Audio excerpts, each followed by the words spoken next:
ये भी कभी नहीं करते हैं अपने स्टूडेंट के ना कि जैसन हम है ना वैसन के बनिए। हम कहते हैं कि जैसा आपको अच्छा लगे ना वैसे ही बनिए। कैसे कि सबके विचार अलग अलग होता है, में कोई शक नहीं है, और सबका पसंद भी अलग अलग होता है। तो फिर हम अपन सोच किसी पर जबरदस्ती काहे लगे थोपे, या किसी के साथ जबरदस्ती करना है मतलब अच्छा बात है। सब जीव धरती पर स्वतंत्र है, जिसका जो इच्छा है करने दीजिए। लेकिन हाँ, एक वजह से बात खाली बस ध्यान में हम रखते हैं, जिसे हम कुछ करते हैं ना तो खाली एक बात ये ध्यान में रखते हैं कि हमारा वजह से कोई के फायदा हो जाए, लेकिन मेरे वजह से किसी का नुकसान। बाकी हम सारा काम अपन मन के करते हैं, एकदम जो चीज हमारे मन में आता है एकदम वही करते हैं। लेकिन एक एक बात के हम ध्यान रखने रहते हैं कि हमारा से कोई फायदा होना चाहिए किसी का, लेकिन नुकसान नहीं होना चाहिए। आओ हम ज़्यादा नहीं रखते हैं। जैसे कोई कुछ कहेगा ना तो हम अपने मन के करेंगे, तो हमें गारंटी है। लेकिन वो बात के ध्यान रखते ही नहीं कि अपना लाभ के चलते दूसरा के हानि कर दिए, अपने आप के चालाक समझ गए।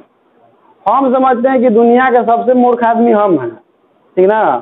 बाकी सबका है चालाक है, इसलिए कि हमको सीखना है। इसलिए नहीं पता था क्योंकि इसके पहले हम बताइए नहीं कहते। चलो लिखो, देखो सीखना है तो अपने आप को मूर्ख समझो, और नहीं सीखना है तो तेज बनेगा। तो इस बात में तेज का नहीं सिखाता है, एक क्या सिखाना है जो तेजे है। मूर्ख बन कर रहोगे तो बहुत कुछ सिखाएगा। आज जहाँ इंटेलिजेंसी के काम दिखेबे करेंगे, फिर मौका मिलेगा तो। चलिए तो आज लिखिए आप लोग नोट एक ठो। सोनू लिखो, ऐसे तोरा तो भरोसा नहीं है तोरा पावना, लेकिन लिखत लिखिए विद्युत चुम्बकीय तरंग को फैलाने के लिए, विद्युत चुम्बकीय तरंग को फैलने के लिए लिखिएगा। विद्युत चुम्बकीय तरंग को फैलने के लिए किसी माध्यम की आवश्यकता नहीं होती है, किसी माध्यम की आवश्यकता नहीं होती है। यह निर्वात में भी, यह है निर्वात में भी प्रकाश की चाल से गति करता है। यह निर्वात में भी प्रकाश की चाल से गति करता है, गति करता है। अर्थात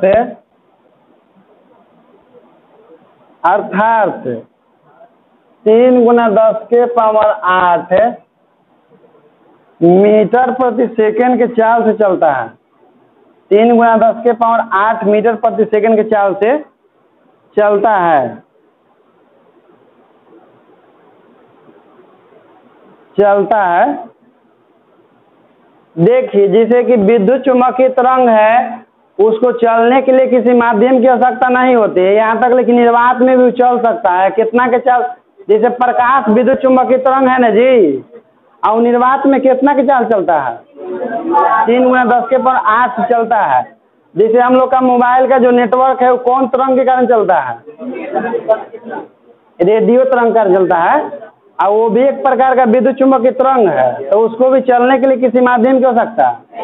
तब भी ना देखते हैं हम लोग घर में रहते हैं तो दीवार के पार से ऊपर विद्युत चुम्बकीय तरंग आर पार, तब ना हम लोग रूम में भी बैठ के आराम से क्या करते हैं। लेकिन हाँ, विद्युत चुम्बकीय तरंग का जो प्रभावित होता है माध्यम से भी प्रभावित होता है। कब, जैसे देखिएगा मोटा दीवार रहेगा ना तो उसमें विद्युत चुम्बकीय तरंग ज्यादा पार नहीं कर पाता है। यानी कि घर में जाइएगा मोटा दीवार वाला घर में तो यह नेटवर्क कम धरता है, क्योंकि वहाँ पर तरंग नहीं पहुँच पाता है।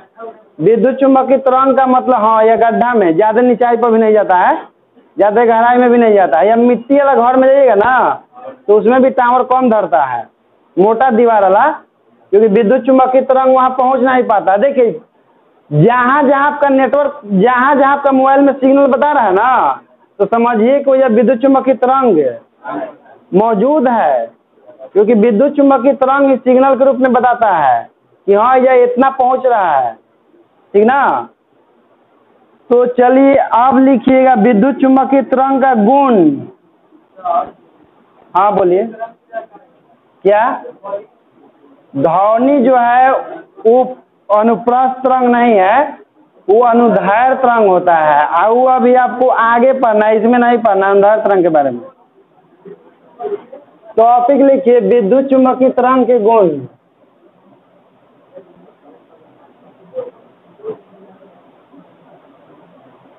विद्युत चुम्बकीय तरंग के गुण।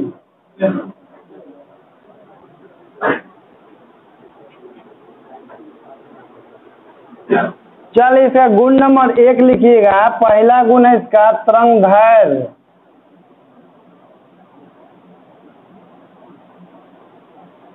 जिसको अंग्रेजी में कहते हैं वेवलेंथ।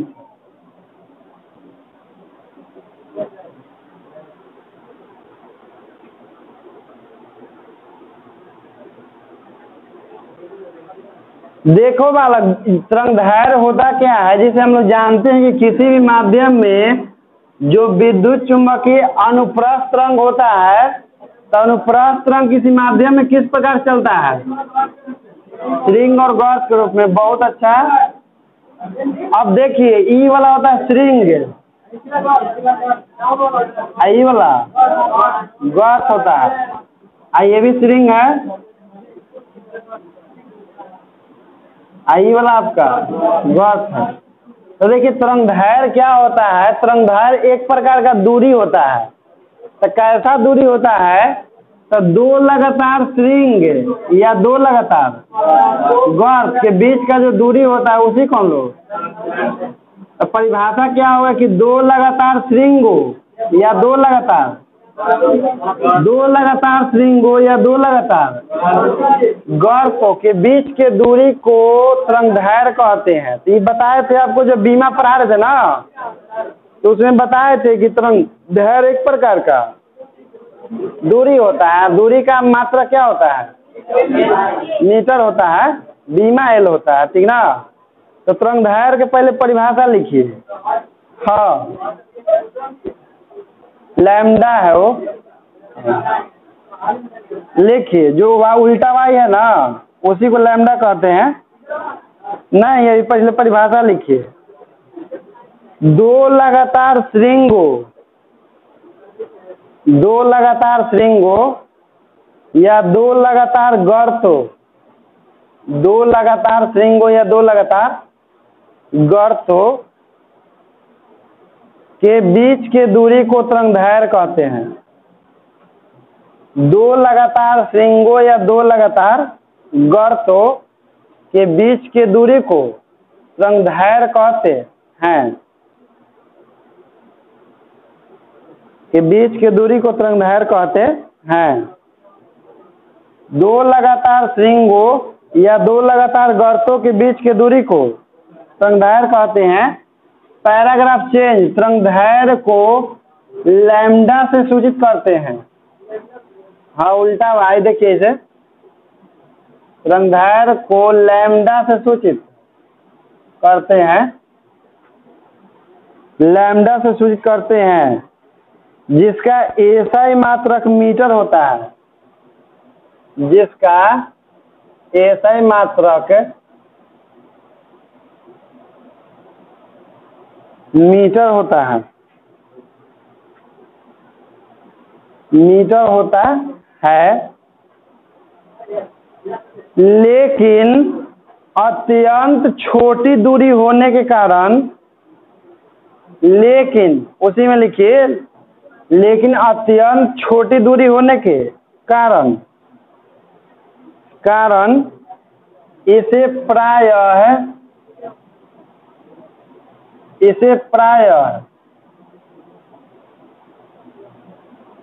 एंगस्ट्रम, देखिए बालक बोर्ड पर, इसे प्रायः एंगस्ट्रम में या नैनोमीटर में मापा जाता है। नहीं, ग होता है, एंगस्ट्रम होता है, आधा ग होता है।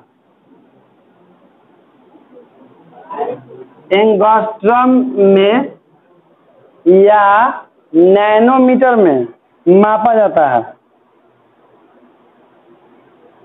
एंगस्ट्रम में या नैनोमीटर में मापा जाता है।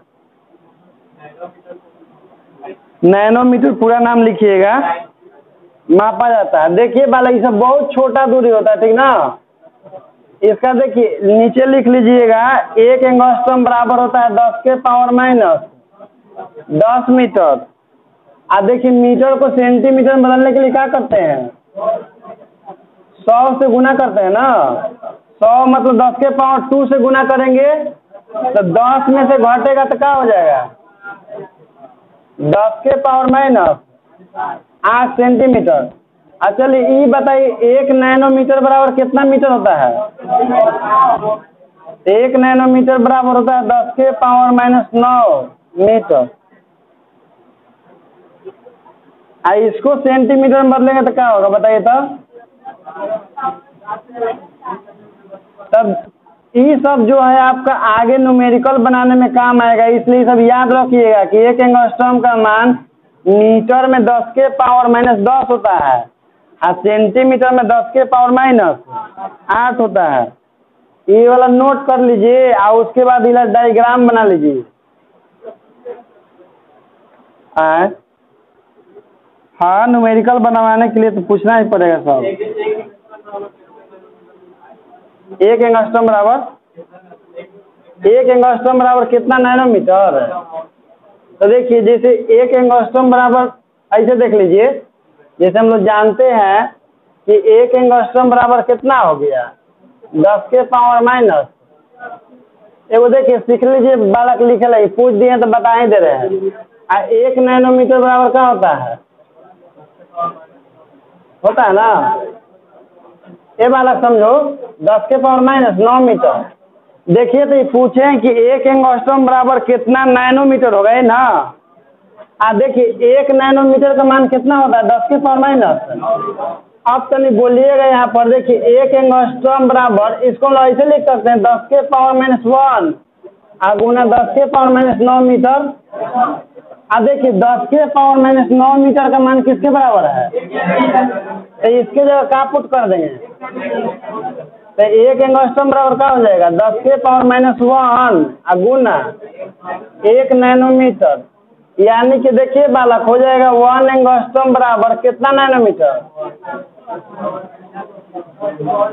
तो ये सब मात्रक बदलना अपना हाथ में है, जो मात्रक बदलने वाला काम है ना वो अपने से बदल सकते हैं आप बहुत आराम से, बशर्ते कि आपको कुछ बेसिक बात याद होना चाहिए कि किसका मान कितना के बराबर, सेंटीमीटर मीटर ये सब करके तो आराम से हम लोग बदल सकते हैं। मान लीजिए किन्हीं का मन होगा कि ये वाला लिखना 1 एंगस्ट्रॉम का मान नैनोमीटर में कितना होता है तो ये भी लिख सकते हैं आप, लेकिन इसका यूज नहीं आता है, मेन आपका यूज आता है ये सबसे। हाँ उतार सकते हैं मन है तो।